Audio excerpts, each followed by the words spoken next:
Hi everyone, bear with me. This is my first Instagram or Facebook video that I've ever made. I have been inspired by some of my friends and family to make a video in regards to the coronavirus and what's really going on the front lines. This video is probably going to be really vulnerable on my part and really raw, so I apologize for that in advance. Most of you do or don't know, I'm an emergency room nurse and have been working on the front lines of this coronavirus for the last 10 plus days.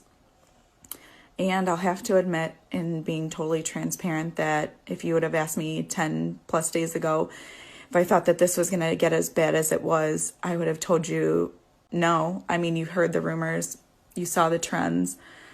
But until you see it firsthand, you just have no idea what it's like, what it's going to be like. And it's truly frightening, and I'm here to talk to you guys about that. So things have been changing for us on the front lines every single day, hourly, in regards to policies and procedures that we should be putting into place to fight off this coronavirus. And the numbers are starting to double and triple in regards to people that are coming in. Most people are not getting tested, especially if you're walking well. You are being sent home to quarantine. Coming into the hospitals is not going to benefit you unless you really are having respiratory distress. And that's what we're starting to see now, is the people who didn't follow the guidelines to quarantine from the beginning. And we're starting to see people coming in. And last night was, I don't want to say my breaking point, was my reality check. In regards to what happened. I was sitting at home on my first night off, and my boss texted me and called me and said, hey, they really need help in Southfield in the emergency room. Everybody's sick. They're intubating everybody, and all these patients need help. So, of course, we got up without any sleep and went and worked a night shift until 7:30 this morning with some of the bravest coworkers I've ever met in my life. My friend and coworker Laura and I went there as Novi representatives to help the Southfield staff, and there's nothing to describe what happened there. It's getting to the point now that we're going to be just like Italy. We intubated from 10 p.m. last night until this morning. We intubated 2 of my patients within a half hour, and I would say upwards of 10 patients were put on ventilators. My patient took the last ventilator available in the hospital at 7 a.m. So what does that mean going forward? Resources are very slim. We have no medications to keep these patients even ventilated, let alone ventilators. Medications like fentanyl or propofol that would keep a patient sedated while they're intubated, we're out of. We're out of Tylenol. We're out of Tylenol. And that's not even going back to the fact that we don't have any ventilators to put these patients on. So we're going to start making life or death decisions in regards to people's care. So you're going to come in and you're going to get tagged whether you deem necessary to even get intubated, or are you being sent home to die? This is truly scary, and nobody is taking it seriously. I want to jump through my phone and strangle people that are on the beach or out with their friends still. You guys, that's the problem, right? And driving to work yesterday, we saw a lady that was in her car with a mask on, and it was so nice that she could have a mask, but we can't. And I'm sitting here trying just to stay as healthy as possible. And this is what they give us. So this is actual real life in the hospital now. They give you a paper bag and they give you your N95 mask. And this is signed out for the entire year.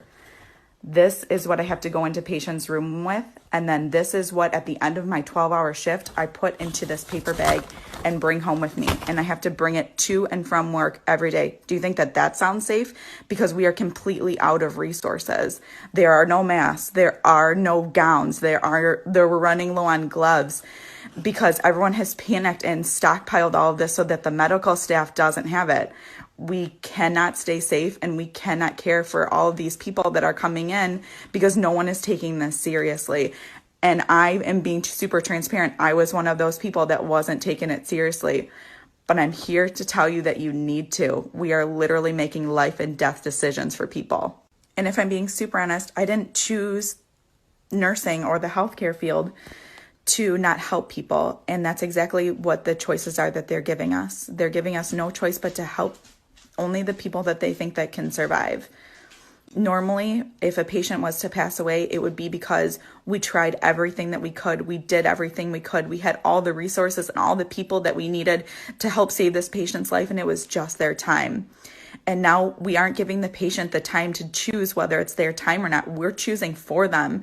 And I never wanted to go into a career where I wasn't able to save everyone. And that's the option that society and the government and everyone is giving us, because that's it. That's all we have. And I'm telling you right now, please heed my advice and stay home. Stay home with your loved ones. Don't go out. Don't go to the grocery store. Don't go through the drive-thrus. Don't do anything that could put you at risk to have to see me at the end of the tunnel. I'm telling you, it's not worth it. And I don't know what I can do to save people anymore. And that is something that I've never wanted to say in my entire career. So stay home. If you have any extra resources, consider donating them.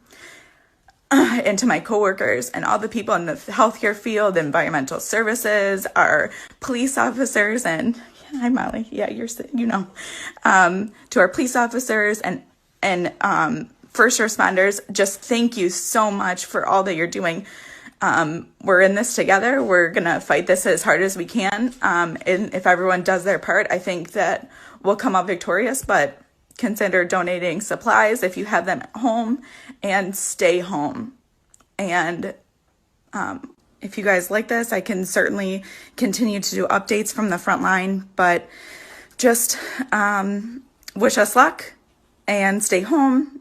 Love on your loved ones, because I can't. Social isolation, act like you have it.